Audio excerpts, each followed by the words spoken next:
So it's Valentine's Day season again. And last year I ranked a bunch of my different Disney couples and stuff like that for the princess couples, the human couples, the non-human couples, the however very other variations I had. The miscellaneous couples, however I sorted all those out last year. This year I am going to be doing Pixar couples, so that's just kind of falls into two categories, the human category and the non-human category. Um, and into this I'm going to be delving into, of course, I'm going to start with this video is going to be the human couples, ranking the different human couples. I don't think I got every single couple in this because there's a couple that I didn't include on this, like in regards to my criteria for a couple in this one, it's them as a couple has to be shown throughout the movies, and I don't just mean showing that they have a child together.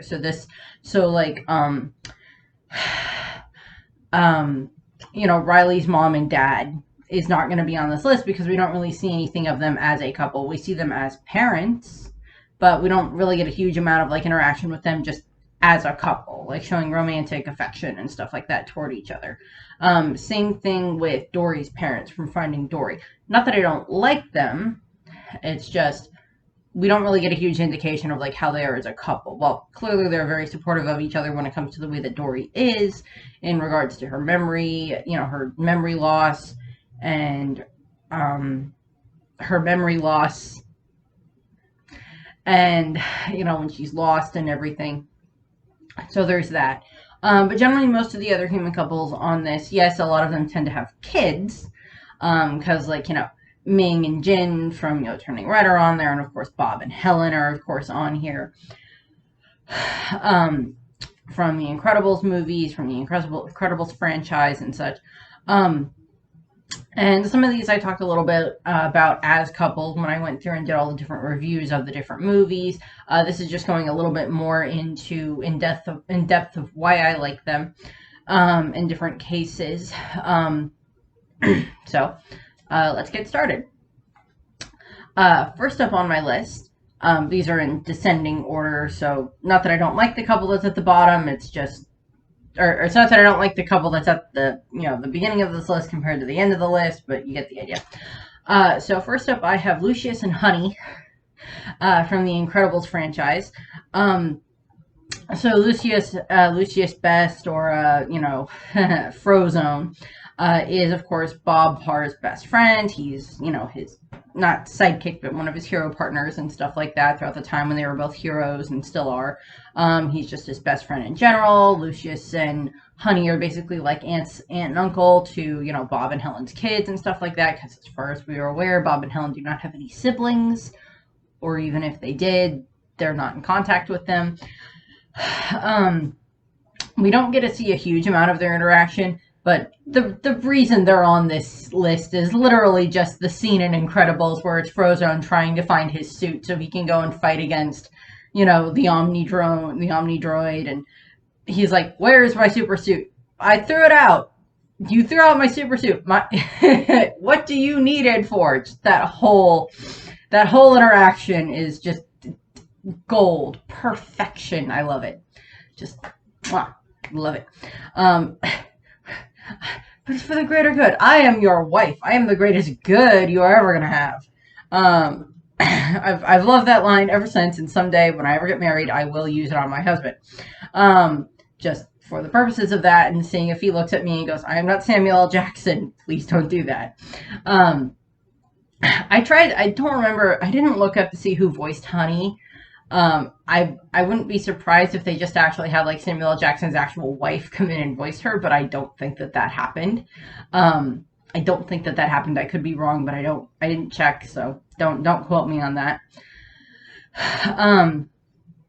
And then there's just, it's hinted that Honey had also been a super, and that's kind of like how they met.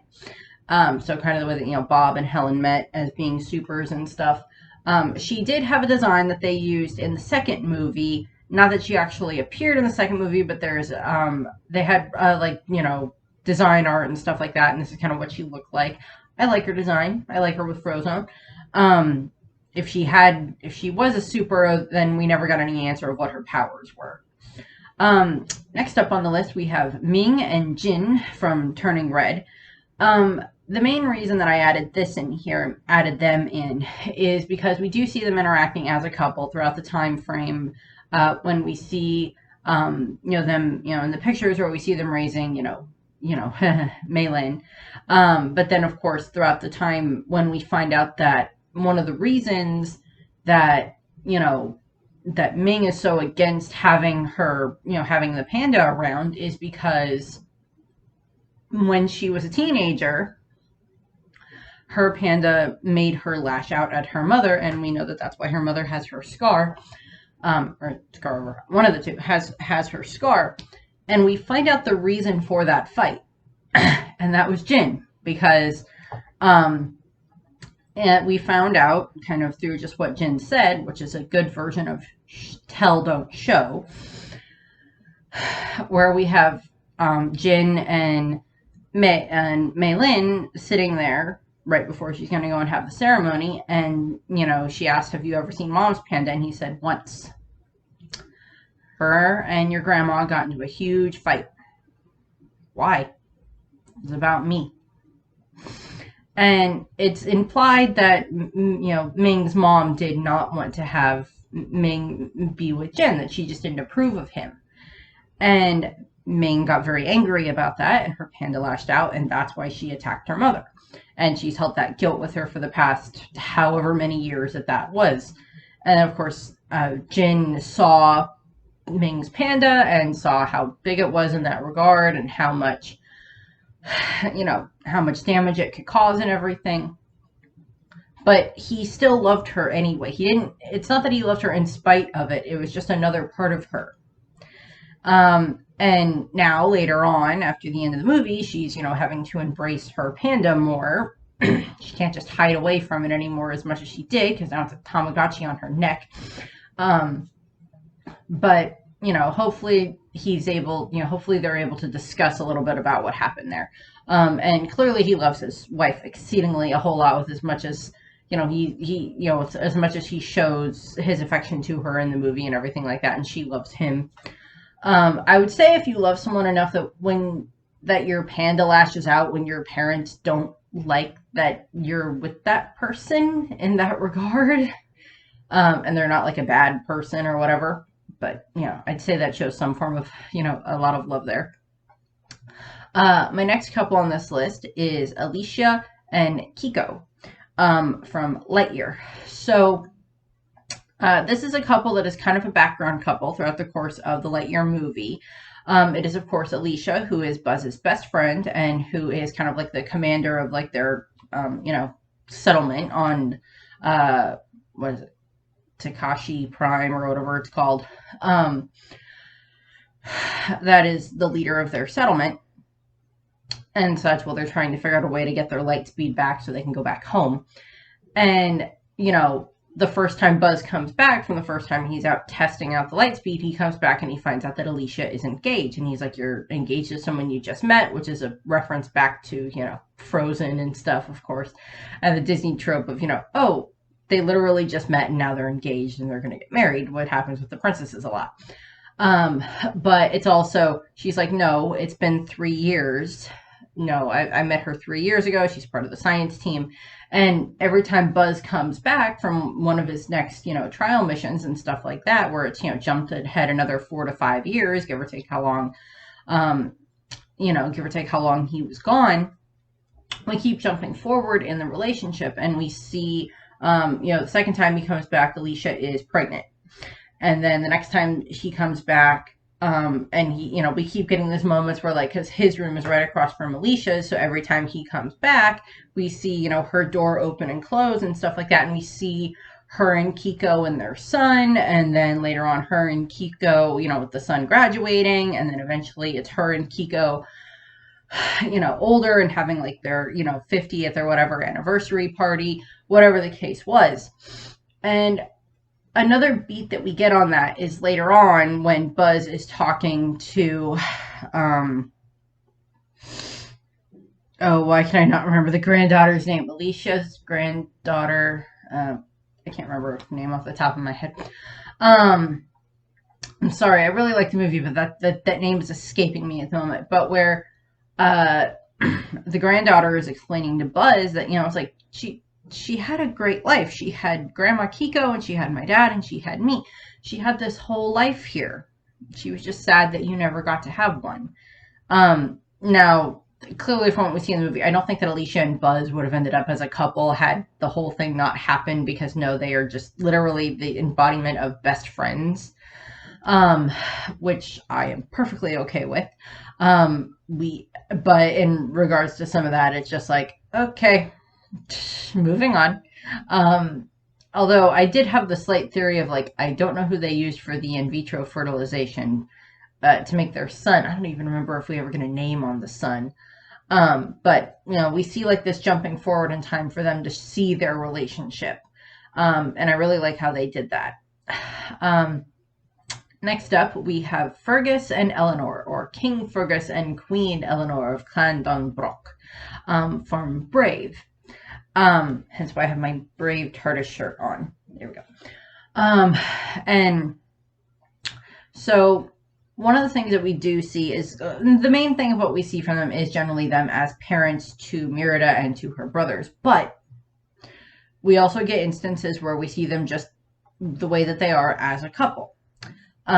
We see them showing affection to each other at the beginning of the movie, when, Fergus shows up and everything, and is, talking with her mother, or talking with Eleanor and stuff like that, while Merida's a little kid. And then, of course, later on, after the bear attack, cutting ahead several years to when Merida is, 16 years old, and they have her brothers and everything like that, we see that, Eleanor and Fergus are still a pretty strong couple. We see them in regards to when Eleanor is trying to figure out a way to talk to Merida, that Fergus comes and helps her with that. And we, of course, get the great cutting back and forth scene where we have, it starts off with, like, Fergus pretending to be Merida, which is just really funny. Just exceedingly funny watching that scene in and of itself is just great. But of course, we have the cut back and forth scenes where we have Merida and Eleanor basically having a conversation, where Eleanor is having it with Fergus as, him pretending to be Merida so she can explain her side of the story. And of course, Merida is talking to Angus, who's her horse, of course. But it's this cutting back and forth with the conversation, where if they would just go and have this conversation, clearly the movie technically wouldn't end up happening, or at least not as much as it ended up happening. But we see how much Fergus, respects his wife and everything like that. Yes, he's not the biggest fan of what happens when all of the lords have to come, when the other clans come, and they, try to win Merida's hand. He's not a huge fan of that, but, he keeps joking with Eleanor anyway at times. But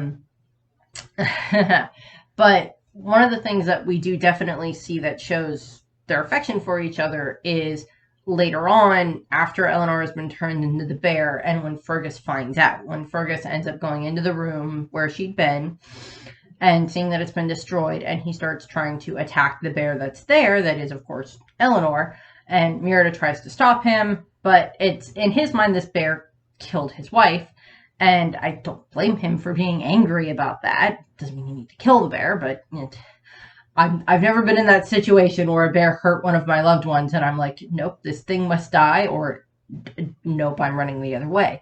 But Fergus is, of course, that in his mind, he thinks it killed his wife, so he's going to kill it. And Fergus goes through that, and we see him running after the bear and everything, and they chase the bear through the castle and everything, and eventually, it results in them having, out of the castle, and they end up having Eleanor as the bear trapped, within, like, the stone circle altar thing that they had. And, of course, Merida shows up, and we have the whole moment where, Merida, of course, and Eleanor, mend the bond that has been broken, and, Eleanor gets turned back into her human self and everything. And, of course, Fergus is just exceedingly happy to see his wife, and he's just, like, kissing her again and again and again and again, and I love that. That we get more of that, and it's like, she's like, I'm naked as a wee babe, and she's just, like, wrapped up in the blanket, or the the quilt thing that they made, tapestry. And yeah, Fergus is just like trying to hide her from all the other men that are there, which is just kind of funny. Um, but like I like that they show that relationship, that these are two people that clearly have been around each other for a good, maybe a good 2 decades at this point in time, depending on when they got married to compared to when Miranda was born. But the other thing that I kind of think is implied, um, they mention throughout the course of the movie that, of course, Fergus ended up being the one to like lead all of these tribes, these clans, um, through this big war against the invaders. Technically, attempted that the invaders are either like the Romans or the Vikings, depending on certain circumstances, but that would have generally been the time frame that would have been happening, when they would have been fighting against them. And then it's in, or I don't remember if we ever get an exact answer on this, but I think it's implied that Fergus and Eleanor had married out of duty, that either they didn't really know each other, that it was kind of an arranged marriage, but that it ended up turning into this very good, very strong marriage that the two of them have. Or it could have just been that they were like childhood sweethearts or something like that. But it's never explained in the movie, and I don't remember if in any supplemental material if it ever got explained. So, oh well. Next up, we have Bob and Helen Parr from the Incredibles franchise. So, throughout the course of course, The Incredibles and Incredibles 2, we get this very good representation of where Bob and Helen's marriage is. In the very beginning of Incredibles, we of course see that, Bob is very much, I don't need a partner, I don't need a sidekick, I don't need to be on a team or whatever the case is. And even Helen is kind of like, why would I want to retire? I'm at the top of my game and everything like that. During the interview thing that they have at the beginning of the movie. And of course, we just see, Mr. Incredible and Elastigirl, flirting with each other. And I just love that you need to be more flexible. I'm like, okay, yeah. And then of course they get to the church, and it's of course they're the ones getting married. Which I just, that's a fun way of introducing that couple. I like how they did that in the movie. It's just like they're both supers. They have this flirting, and then it's like they're getting married. So I just really like how they did that. And then of course we cut ahead, 12 years or whatever it is later. They've got 3 kids. They've got Violet and Dash and Jack. And, we see to a degree that their marriage has kind of gone into a slump. Helen is fairly okay being a housewife, but of course Bob despises having to work at the Insuracare, which I don't blame him. It looks like a horrible place to work. But, we see this where, they're fighting about stuff with the kids, they're fighting over dinner, they're, all this arguing and everything like that. And of course, we find out kind of through what we see later on, it's of course Bob reflecting on stuff where he doesn't feel like he's, up to his full potential and everything like that, because he's not able to, use his powers and be a super the way that he used to be and everything like that. And of course, that's a big hit to his ego. And of course, we see as his, throughout the course of the movie, as he starts, getting his groove back and everything, that him and Helen's relationship seems to get a lot better, that their marriage seems to not fix itself, but at least start, with some mending and start being able to fix it a little bit. Doesn't help that he's literally lying to her the entire time. And then, of course, she thinks later on that he's having an affair, which he's not. I don't even think Bob would ever consider that as a thing. I don't think that would ever cross Bob's mind and want to cheat on Helen. As he says later, I already have the perfect woman. Why would I want anything else? And of course, we see how distraught he is when he thinks that Helen and the kids have been killed in the plane crash and everything. And of course, he's about ready to strangle the one lady. And of course, we just see the way that their relationship is when he sees her again after, Mirage frees him and he finds out that Helen's not dead. And of course, Helen tries to punch him and ends up punching Mirage because he dodges. And then, he's just like, why would I want any other woman? I've already got the perfect woman, as I said. And, eventually, near the end of the movie, of course, he makes the confession to her. It's just like, I can't lose you again. That's why he doesn't want to risk her and the kids, is because why he wants to do this on his own, because he can't lose her again.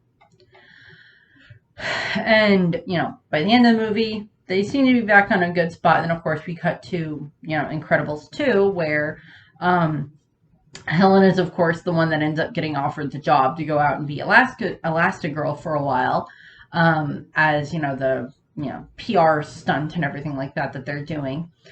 And, we have these, this conversation that happens between the two of them in the hotel room where, she's in the bathroom brushing her teeth while he's talking to her and everything. And I've had those conversations with my last significant other, my last ex.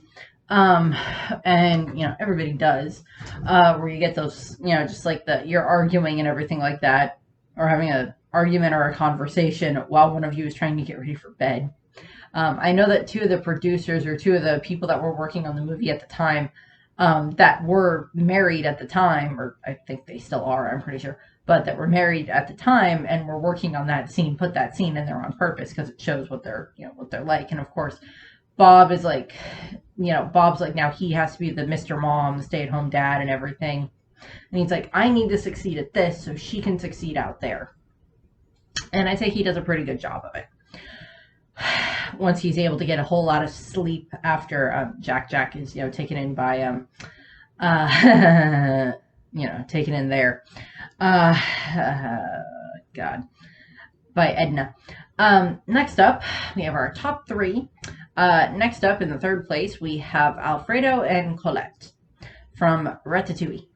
So, Alfredo and Colette are clearly these kind of initially thing a bit of opposite attract, where Colette is very much this fully trained chef and everything like that works at the restaurant and everything. And then, of course, Alfredo is this very uncoordinated, very nervous, very scared, kid that comes in and, is given the job of, basically being, kitchen boy. To start off with and everything. And throughout the course of the movie, we do see their relationship shift. We see, she's very antagonistic toward him in the beginning and everything like that because she's, she's been there a very long time. And it's not the fact that he's an upstart that she was a problem with. It's the fact that he has no idea what he's doing when it comes to cooking. And that she's the one that kind of ends up showing him a lot to a degree along with, Remy, controlling him. Underneath his hat, where Alfredo was learning how to, be a chef, how to cook and everything like that. And of course, Colette helps him with that and everything. And we see them have these, little, moments with each other and everything like that. And then, of course, at one point in time, I don't remember, they're in an argument, and then Remy just makes Alfredo kiss Colette. Yeah. And that does shift around, and we see them going out on like fun dates and everything like that throughout part of the movie. And then of course by the end of the movie, when he tells everybody in the kitchen that Remy is actually the one that's been doing the cooking and helping him and kind of puppeteering him and everything like that. And Colette is, of course, she storms out, which I don't blame her for at all, because she was in this space where she thought that her and Alfredo were in a really good relationship and that it seemed to be in a good spot. And then she finds out that he's technically been lying to her pretty much since since she started training him. And eventually, she goes back because it's, anyone can cook and everything like that. And she goes back and she ends up, of course, helping him. And then, of course, by the end of, everything that happens there, we know that, like, her and, after Remy, of course, makes the amazing ratatouille and everything like that. And then, of course, the restaurant, of course, gets closed down. And then, they end up making their own little restaurant with Alfredo and Colette and Remy, of course, do that. And eventually, we see that the two of them are very happy together at that point in time. And hopefully are in a pretty decent, stable relationship. And of course, she has conversations with a rat. So, that happens too. Remy's there. And if they ever get married, Remy better be his best man, regardless of whatever anybody thinks. Yeah. Next up, we have Carl and Ellie. Yeah, pretty much the entire first 10 minutes of Up are, exceedingly adorable, young, nerdy, adventurous boy, somewhat scared of adventure, but still really longs for it. Boy meets, little, tomboy girl who's just like, wants to be an adventurer and everything like that, and has already taken over this old abandoned house and turned it into like her own little play area. That would never happen now. Um, and like just, the two of them together and everything, and like, they become friends, and then of course we see them grow up and get married, of course, so many years later, and of course everything that happens with that and everything with with them trying to have the baby and that not going well, and then them just being exceedingly supportive of each other and sweet and romantic to each other throughout the whole rest of Ellie's life. And as heartbroken as Carl is throughout the whole rest of the movie, he's literally holding on to how much he loved Ellie. And he's forgetting the fact that Ellie would want him to not forget about her, but to go and have his own adventure. And of course, we see that ends up happening, of course, in Up. By the end of the movie, of course, he's off having his own adventure. He's got, he's got Doug and all that other fun stuff. And of course, in the Doug days on Pixar or on Disney Plus, which I still have not watched yet, I still need to watch. I thought I saw something of like a promo thing where Carl's going to go on a date, which go for it, Carl. And I love what they show for Carl and Ellie throughout the course of those first 10 minutes or so of the movie, and how much he adores her and loves her and everything like that. And my grandfather, I think I mentioned this back when I did the Up video, is kind of in that similar relationship where it's him and my grandma were married for 60 some years. Let's see, because this year is going to be the 6th year after my grandmother passed, around Mother's Day. And my dad, I think they were married for like 64, 65 years by the time she passed. And they had, as I said, they had 6 kids. He was a pastor. She, of course, helped with being the pastor's wife and everything like that. And he's now been without her for so many years. And yes, I know he misses her, but he's he hasn't been wallowing in it the way that Carl did. But of course, it's still, I don't blame Carl for missing Ellie in the slightest. I never blame anyone if they miss the person that they love because they're dead. I never do that. Finally, my favorite couple on this list, and Carl and Ellie were almost the favorite couple, but my favorite couple out of all of the human characters, human couples in Pixar, are Hector and Imelda from Coco. So, throughout Coco, at the beginning of the movie, we get the backstory. I went over a fair amount of like their relationship, and I did like the Coco family tree video that I did as like a companion piece to the Coco video, back when I reviewed that. Of course, the beginning of the movie starts off with, Imelda and Hector were exceedingly happy together, and their house was filled with music and everything, and they had their little daughter Coco and everything. And then, of course, Hector, we don't get his name, of course, during this time frame, but we find out that it's Hector, went off to be a musician, and Imelda, in her, grief and anger, ended up just being like, okay, nope, I'm gonna take care of this family myself. I'm gonna raise my daughter and everything else. And she goes off and she learns how to make shoes. She knocks everything that has to do with music out of her house. She learns how to make shoes, and that's how she raises, Coco. And then eventually, Coco's, husband comes into the fray and everything like that. And, all of the other family gets pulled into it. And so we have that. And of course, we find out later on, eventually we find out that, Hector had decided that he wanted to go back home, that he didn't want to do this, music thing anymore, or at least not the way that he was. He wants to just go back home to Imelda and to Coco. And of course, we know that, that doesn't happen because he gets poisoned. And of course, he dies. And then, you know, we find out nearly, well, not 100 years later, but it's like 90 some years later, is when him and Imelda are finally reunited. With, you know, with like her showing up to save, you know, Miguel and everything like that. And she's like, fine, we'll get Hector out of here as well. And we have these moments where, of course, they end up having an argument, and he, you know, she finds out that, you know, oh, he tried to come back. That's why he died, is because he tried to come back and he was poisoned.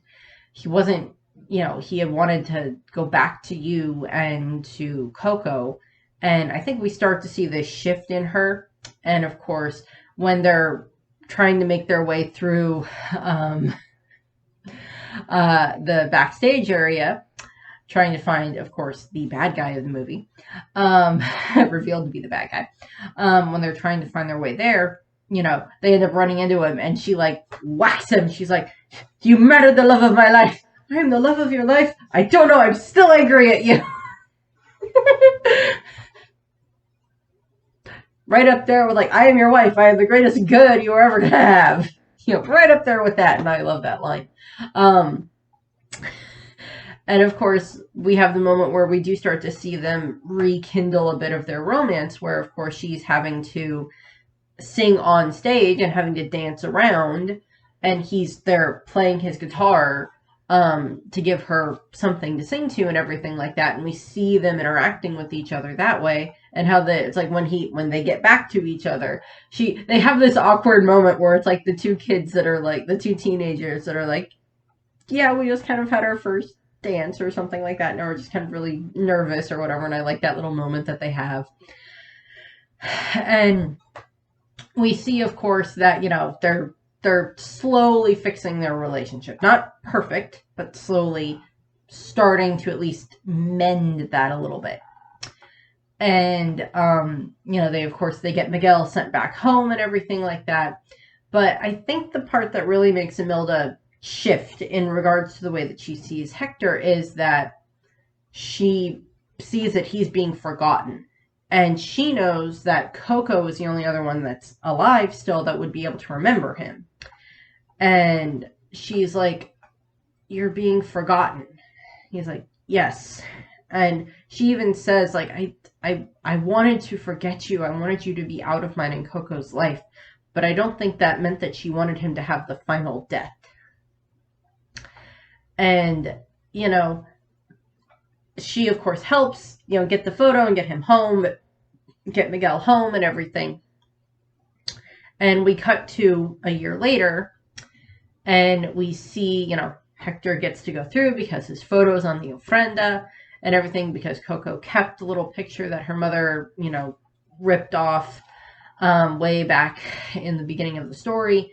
And, you know, he's able to go through, and we see him go through the gates, and we see him there, and he's, you know, him and Imelda are there, and of course they kiss and everything, and it's like, that's implied that he now is, you know, fully welcomed back into, you know, the family and everything.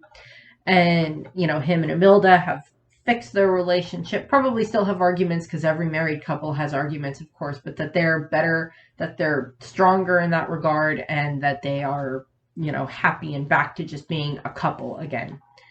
And I really like how they did that in the movie, and how there's this, like, you know, there's this bond between the two of them that just, you know, even as much as she hated him in that regard, part of her still loved him, and he never stopped loving her.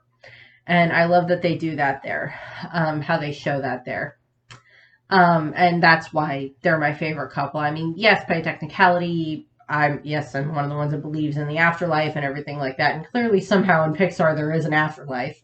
So at some point in time, hopefully Carl and Ellie get reunited, of course.